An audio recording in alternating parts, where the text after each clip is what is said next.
বিসমিল্লাহির রহমানির রহিম। আজকে লাইভে আলোচ্য বিষয়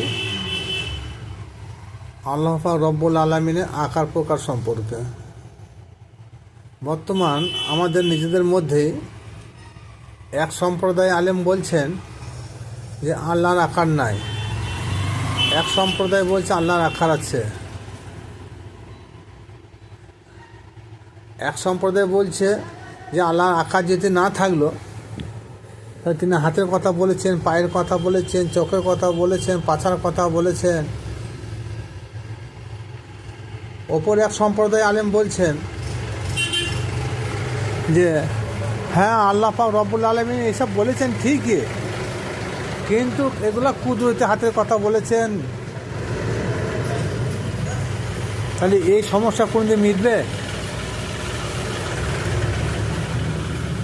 এই সমস্যা আমাদের নিজেদের মধ্যে থেকেই যাবে, কিয়ামত পর্যন্ত কখনো মিটবে না। তাহলে আসুন, আল্লাহ পাক রব্বুল আলামিন ওই জন্য পাক কালামুল্লাহ বলেছেন যে কালামুল্লাহ অধিকাংশ জায়গায় তিনি বলেছেন যে ইহা চিন্তাশীল ব্যক্তিদের জন্যে, ইহা বিবেকবান লোকদের জন্যে, ইহা বুদ্ধিমতী লোকদের জন্যে। তাহলে এই যে বারবার তিনি বলেছেন যে ইহা চিন্তাশীল ব্যক্তিদের জন্যে, কিন্তু সবাই কোরআন নিয়ে চিন্তা করে? আল্লাহ পাক রব্বুল আলামিন যদি কুদরতি হাতেই কথা বলতেন, তার যে কোনো জিনিস তিনি সৃষ্টি করেছেন মুহূর্তে বা পলকে ভর সহ্য হবে না। চোখের পাতা ফেলতে না ফেলতে আল্লাহ পাক রব্বুল আলামিন তিনি কোন শব্দ দ্বারা তৈরি করতে পারতেন, কিন্তু না, তিনি করেন নাই। তিনি দেখছেন তো যে আমার হাত রয়েছে, পা রয়েছে, মুখ রয়েছে, সবই রয়েছে, আমার পঞ্চ ইন্দ্র দ্বারা আমি তৈরি করব। তার জন্য তিনি কোন শব্দ তিনি ব্যবহার করেন নাই। কিছু কিছু ক্ষেত্রে তিনি কোন শব্দ ব্যবহার করেছেন, কিন্তু সমগ্র সপ্তম জমিন ও আসমান পৃথিবী শহর তার মধ্যে যত কিছু সাজানি জিনিস আছে সমগ্র সময় লেগেছে মাত্র মোট 6 দিন। এই 6 দিন সময়টা আল্লাহ পাক রব্বুল আলামিন এক দিনের মধ্যে তৈরি করতে পারেন।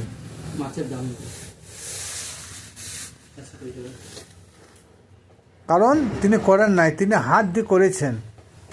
তিনি কি বললেন, আমি সমগ্র পৃথিবীর সৃষ্টি করে আমি আরশে আজিমে সমাসীন হলাম। সমাসীন এর শাব্দিক অর্থ হলো যে বসা। তাহলে আল্লাহ পাক রব্বুল আলামিন তিনি যে বলছেন যে আমি সমগ্র পৃথিবী সৃষ্টি করার পর আরশে আজিমে আমি সমাসীন হলাম। সমাসীনের বাংলা অর্থ হলো বসা। কোথায় বসেছেন? কুর্সিতে। তাহলে বসতে গেলে একটা পাছার দরকার আছে, একটু চিন্তা ভাবনা করবেন। তা বসতে গেলে পাছার দরকার আছে, তাহলে পাছা দাঁত থাকবে, তার পাও থাকবে, তার হাতও থাকবে, চোখও থাকবে, সমগ্র তার আকার প্রকার সবই থাকবে। সুতরাং এই বিষয় নিয়ে গবেষণাকে না করলে কিছু ফাইসলা আসবে না। তাহলে যারা বলেন যে আল্লাহ আকার না, এটা কুদরতি, সম্পূর্ণ ভুল। কারণ কোরআনে আল্লাহ বলেছেন যে আমি নিজে দু হস্ত করে আমি আদমকে সৃষ্টি করেছি। তা আল্লাহ পাক রব্বুল আলামিন যদি কুদরতি হাতেই তৈরি করতেন তা এক হাতেই হবে, তো 2 হাত কেন লাগাবেন? তো 2 হাত যখন লাগিয়েছেন তা সেখানে কুদরতি হাত হতে পারে না। এই বর্তমান যারা হুজুর আছেন, এই যে হুজুরদের মেমোরি কেমন তা আপনারা বুঝতে পারবেন। কারণ কুদরতি হাত একটাই হয় এবং সেটা মুহূর্তে সময় লাগে না, কিন্তু আদম তৈরি করতে 40 দিন সময় লেগেছে। হ্যাঁ, তারপর সমগ্র পৃথিবী তৈরি করতে 6 দিন সময় লেগেছে। তাহলে এ থেকে বোঝা যাচ্ছে যে আল্লাহ পাক রব্বুল আলামিন তিনার আকার প্রকার সবই আছেন। তিনি বলছেন আমি শুনে থাকি, তা শুনতে গেলে কানের দরকার আছে। তিনি বললেন বান্দা তোমরা যাই করবে না করো কেন, আমি সবই দেখি, আমি সবই শুনি। এমনকি জমিনের নিচে যেসব কীট পতঙ্গগুলো আছে তারাও কি খাচ্ছে, কি করছে, কীভাবে বিচরণ করছে, আল্লাহ পাক রব্বুল আলামিন সে বিষয়ে বলে থাকেন আমি সবই লক্ষ্য রাখি বা দেখি বা শুনি। তাহলে এরপরেও বর্তমান কিছু হুজুর আছেন, তেনারা যদি বলছেন যে না আল্লাহর আকার নাই, এটা কুদরতি, তাহলে এটা অসম্ভব হয়ে যাচ্ছে। কারণ আল্লাহ পাক রব্বুল আলামিন এই আকার সাব্যস্ত করতে গেলে আপনি যতই কোরআন পড়েন আপনি কিছু বুঝতে পারবেন না, যতক্ষণ পর্যন্ত একটা মাধ্যম শক্তি উপার্জন না করবেন ততক্ষণ আল্লাহ সম্বন্ধে আপনি আল্লাহ ভেদ পরিচয় পাবেন না। যেমন দেখেন, আপনি কোনো গ্রামে গেছেন, কোনো এক ব্যক্তির সঙ্গে আমার সম্পর্ক আছে, সে ব্যক্তি বাড়ি চিনেন না, কিন্তু গ্রাম ঢুকে কোনো ব্যক্তি জিজ্ঞেস করলেন যে এমুকের বাড়িটা কোথায় গো, তাই সে তার বাড়ি যেতে হলে গ্রামের যে কোনো একটা ব্যক্তিকে জিজ্ঞেস করা হলো, তো সেই ব্যক্তি বললো ওই বাড়িটা এমুক পাড়ার এমুক ধারে, হ্যাঁ, পূর্ব দিকে হোক পশ্চিম দিকে হোক কি স্কুলের গায়ে হোক, স্কুলের পাশে হোক মসজিদের পাশে হোক, একটা অ্যাড্রেস দিল, সেইখানে গিয়ে সে ভদ্রলোকের বাড়িতে গিয়ে সে আশ্রয় নিল বা তার বাড়ি পৌঁছাইল। তাহলে আমি জানি যে আল্লাহ আছে, তদ্রূপ সে আল্লাহর সঠিক ঠিকানাটা নির্বাচন করতে হলে, সিলেক্টেড করতে হলে ওই রকম একটা জানাশোনা লোকের প্রয়োজন। যেমন গ্রামে ঢুকলাম, আব্দুর রহমানের বাড়ি আমি চিনি না, তা রহিম শাহকে জিজ্ঞেস করলাম, রহিম শাহ কী বললো এমুক পাড়ায় এমুক দিকে এমুকের বাড়ি, সে বলে দিল। তা সে বাড়িটা চিনতে ভুল হলো না। তদ্দূর যারা আল্লাহওয়ালা লোক আছেন, যারা যাদের অঙ্গ প্রত্যঙ্গ আল্লাহর অঙ্গ প্রত্যঙ্গের সঙ্গে মিশে গেছে, সেই সব লোকদের সংস্পর্শে থাকতে হবে, তেনাদেরকে জিজ্ঞেস করতে হবে যে আল্লাহ দেখতে কেমন। সাহাবীরা জিজ্ঞেস করলেন ইয়া রাসূলুল্লাহ ইয়া হাবিবাল্লাহ, আল্লাহ বলেন ইয়া হাবিবাল্লাহ ইয়া রাসূলুল্লাহ, তোমাকে সাহাবীরা জিজ্ঞেস করবে যে তোমার আল্লাহ দেখতে কেমন। উত্তরে কি বললো আল্লাহ নবী, মার রানী ফাকাত রাই আল হক। ওগো সাহাবীতে বলেন তোমরা যারা আমাকে দেখলে না তারা তোমাদের হককেই দেখলে। সুবহান আল্লাহ সুবহান আল্লাহ। তাহলে এটা হাদিস বুখারী। এরপরেও আবার একটা হাদিস আছে, ইন্নাকুম সাতারাউনা রাব্বাকুম কামা তারাউনা হাজাল কামার। এটাও হাদিস শরীফ থেকে এসেছে। আল্লাহ নবী বললেন আকাশের পূর্ণিমা চাঁদকে তোমরা যেমন পর্দাবিহীন দেখতে পাও, খোলা আকাশের মধ্যে তাকে দেখতে কারোর কষ্ট হয় না, আকাশে তাকালেই দেখতে পাবে, তদ্রূপ তোমরা আমাকে বা তোমাদের আল্লাহকে সর্বদাই এভাবেই দেখতে পাবে। হাদিস বুখারী ও মিশকাত শরীফ থেকে রেওয়াত। তাহলে আবার কি বলেছে,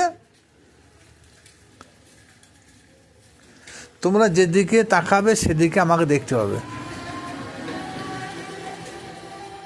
তাহলে এই বিষয়ে গবেষণা দরকার আছে। যদি পূর্ব দিকে তাকাই তাহলে আমাকে দেখতে পাবে, পশ্চিমে তাকাইলেও আমাকে দেখতে পাবে, উত্তরে তাকাইলেও আমাকে দেখতে পাবে, দক্ষিণে তাকাইলেও আমাকে দেখতে পাবে, জমিনের নিচেও তাকাইলে আমাকে দেখতে পাবে, উপরে তাকাইলেও আমাকে দেখতে পাবে। এই বিষয়টা যতই আপনি কোরআন হাদিস পড়ুন না কেন, এর ফায়সালা আপনি আনতে পারবেন না যতক্ষণ একজন সাহায্য না নিয়েছেন। সেই সাহায্যটা হতে হবে একজন কামেল আল্লাহর ওলি, জিনার হাত আল্লাহর হাত, জিনার পা আল্লাহর পা, জিনার চোখ আল্লাহর চোখ, জিনার পঞ্চ ইন্দ্রিয় সবই আল্লাহরই পঞ্চ ইন্দ্রিয়। যিনি কথা বলেন আল্লাহর জবানে কথা বলেন, যিনি দেখে থাকেন আল্লাহ চোখে দেখে থাকেন, তা সেই লোকটা কাছে ওঠা বসা করতে হবে, সেই লোকটার সংস্পর্শে থাকতে হবে, তাইলে আল্লাহর পরিচয়টা সঠিক আমরা পেয়ে যাব। আর যখন আমরা আল্লাহর পরিচয় জেনে যাব, তখন আল্লাহর আকার আছে কি না আছে সবই জেনে যাব। কারণ না বললেও আমরা বুঝতে পারবেন না। সূরা নিসা আয়াত নাম্বার 150 থেকে 152, এই আয়াতে আল্লাহ পাক রব্বুল আলামিন তিনি বলছেন যে যারা আল্লাহ তার রসুলকে ডিভাইডেড করে, বিভাজন করে, পার্থক্য করে, এক মনে করে না, এক ভাবে না, উলাইকা হুমুল কাফেরুন হাক্কা, তারাই হলো পাকা কাফের। কেন কাফের হবে? কারা কাফের হবে? আল্লাহ তার রসুলকে যারা ডিভাইডেড করলো, পার্থক্য করলো, এক ভাবলো না, এক মনে করলো না, দুটোকে দুরকম ভাবলো, তারাই পাক্কা কাফের। আসুন নামাজ পড়ি কী করবেন আপনি? আমরা যারা ভাবছি যে আল্লাহ আলাদা, রসুল আলাদা, হ্যাঁ, কিন্তু কোরআনের হুকুম এটা যদি আমরা না মানি, তাহলে কোরআনে একটা আয়াতকে অবমাননা করার মানে সে পাক্কা কাফের। সুতরাং সূরা নিসার 150 থেকে 152 নম্বর আয়াতটা যদি আমরা যদি না মানতে পারি, তাহলে যতই আমরা হাদিস কোরআনে মারামারি করি, নামাজ পড়ি না কেন, বাবা তাহাজ্জুদ পড়ি না কেন, বা যতই পীরের সংস্পর্শে থাকি, কিন্তু কাফের হয়ে গেলে তখন তো জান্নাতের কোনো খবরই থাকবে না। জান্নাতের গন্ধ দূরে থাক, জান্নাতে দূরে থাক, জান্নাতের গন্ধ পাওয়া যাবে না। তাহলে এখান থেকে বোঝা গেল যে আল্লাহ আর রসুল একই, নট ডিভাইডেড, পার্থক্য নয়। এবার কীরকম বলে দিই আমাদেরকে, তবে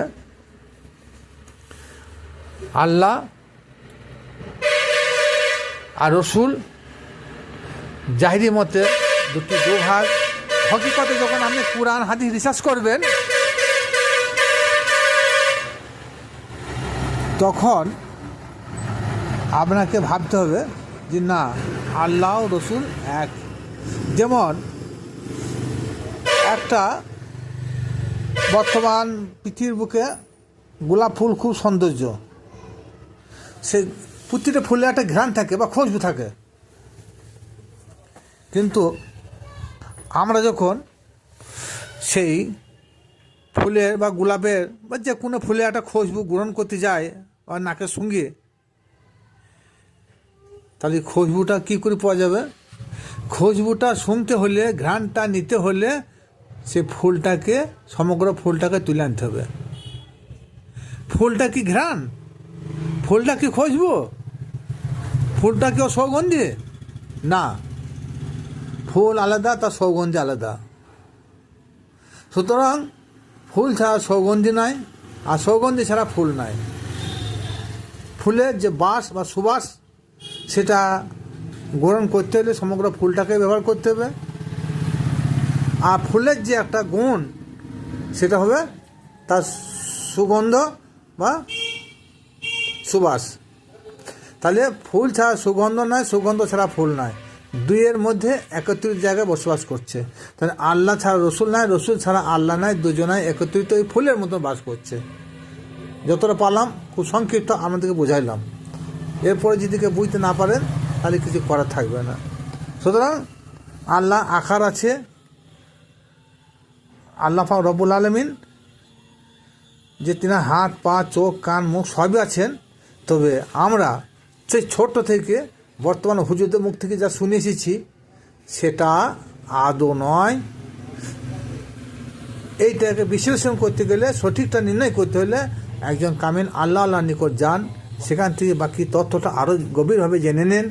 কারণ আপনি যেটা ভাবছেন যে আল্লাহ পাক রব্বুল আলামিন কাল কিয়ামতের মাঠে, হাসরের মাঠে তেনাকে দেখতে পাবো, তিনি আমাদের দেখা দেবেন, যেটা ভাবছেন সেটা আদৌ কখনো নয়।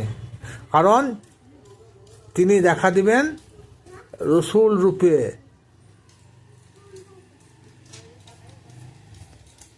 রসুল ছাড়া আল্লাহ নাই, আল্লাহ ছাড়া রসুল নাই। সুতরাং যিনি রসুল তিনি আল্লাহ, এতে নাই কোনো ভুল। একথা একজন আল্লাহর ওলি তিনি বলছেন, আমি বলি না, আল্লাহ কোরআন বলেছে। তাহলে তিনি হলেন বাংলাদেশের লালন শাহ ফকির। বলে তাই বলেছেন, যিনি মুর্শিদ তিনি রসুল, ইহাতে নাই কোনো ভুল। আল্লাহ সে হয়, লালন ফকির না কয়, আল্লাহ পাক রব্বুল আলামিন বা কালামে কয়। ভিডিওটা শুনে যদি ভালো লাগে বেশি করে শেয়ার ও লাইক করবেন, কারণ এবং নিত্য নতুন ভিডিও পেতে একটা সাবস্ক্রাইব করবেন।